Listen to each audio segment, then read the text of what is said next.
With my wife dying, I thought my world was over, and that's a fact. Tom Jones' wife cause of death is now official, the tragic ending of Linda Trenchard. With my wife dying, I thought my world was over. And that's a fact. She was always there, on the end of the phone. These are the haunting words of Sir Tom Jones, a man who conquered the world with his voice, but lost his soul when he lost the girl from Treforest. Melinda Rose Trenchard, known to the world as Linda, stayed by Tom's side for 59 years.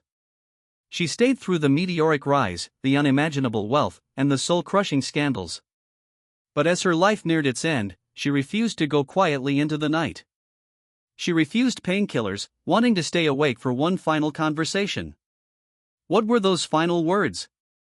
And why did they haunt the Tiger of Wales long after she was gone? Today on Prestige Buzz, we go behind the velvet curtains of a Hollywood mansion to the quiet, resilient heart of the woman who made Tom Jones. A childhood forged in fire and coal. Linda entered the world on March 7, 1941, in Pontypridd, Wales. Her arrival was greeted not by fanfare, but by the low hum of air raid sirens and the smell of rationed potatoes. Her parents, William and Violet, ran a small local cinema.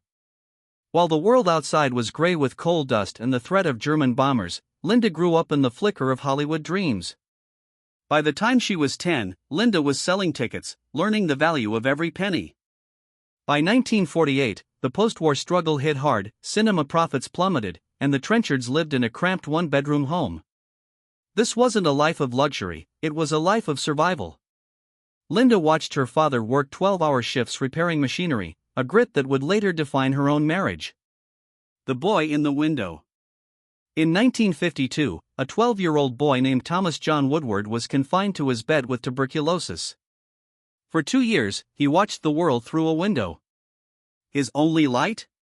A wedding, a factory, and a sacrifice. Everything changed on March 2, 1957. At just 16 years old, Linda married Tom at the local registry office. She was pregnant, scared, and wearing a borrowed dress. Shortly after her 17th birthday, she gave birth to their son, Mark. While Tom sang in pubs for beer money, Linda worked the grueling line at a thermometer factory. The fumes were toxic, and the work was soul-destroying, but her wages paid for Tom's vocal lessons. She was the engine behind the icon. Even when she suffered a devastating miscarriage later in life, a loss that ended their hopes for a larger family, she kept her head down and worked. The cost of fame.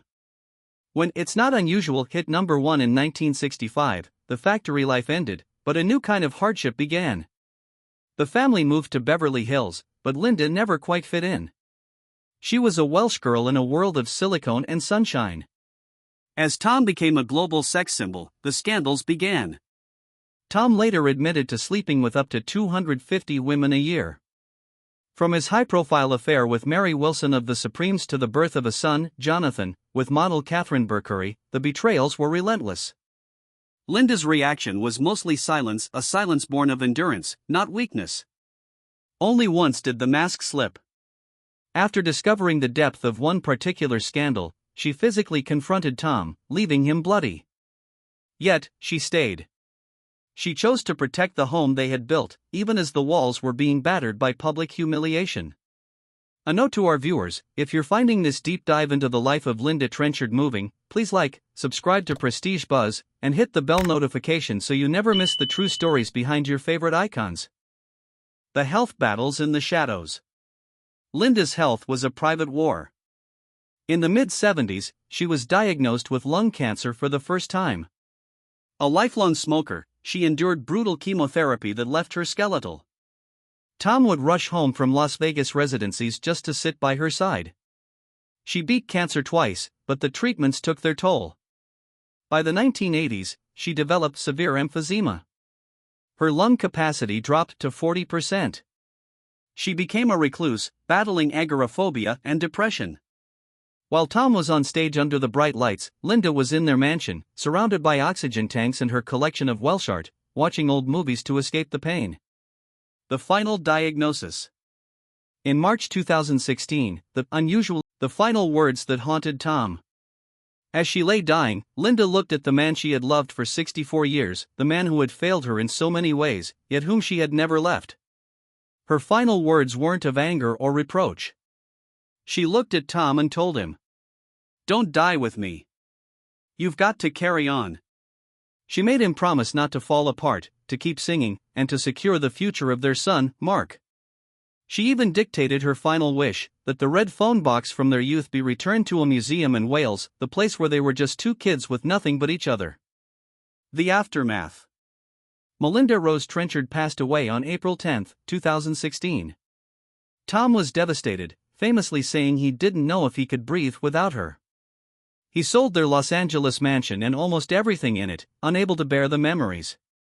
In 2021, he released the song "I Won't Crumble With You If You Fall," a direct response to her final request. He realized that while he was the star, she was the foundation. She stayed for 59 years not because she was a victim, but because she believed that the love they forged in the coal dust of Wales was more real than the fleeting shadows of Hollywood. Linda returned to Wales one last time. Her ashes were scattered in the soil of Treforest, back where it all began. Linda Trenchard lived a life of quiet, Herculean strength. She was the gatekeeper of a legacy and the anchor of a legend. What do you think of Linda's decision to stay through the scandals? Was it true love or a tragic sacrifice? Let us know in the comments below. Don't forget to like and subscribe to Prestige Buzz for more stories of resilience and the human side of fame. Click the bell icon to stay updated. Until next time.